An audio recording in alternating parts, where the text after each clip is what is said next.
good day everyone. So meron akong bagong airdrop isa-share sa inyo, no?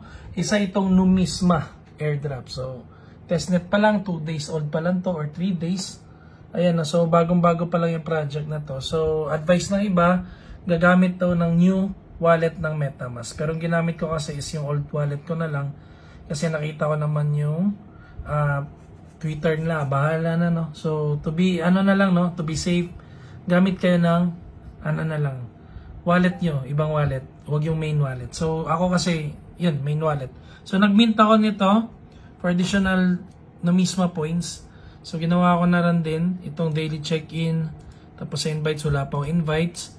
So Bera airdrop, no? Social activity, Bera airdrop din. So ayan. So additional level 1 for newbie, gawin mo lahat ng task na yan. Ayan, o, yan. Hanggang sa ma-unlock mo na yung mga ibang task. So yun lang, no? Pwede ka na mag-spin the wheel. Ayun.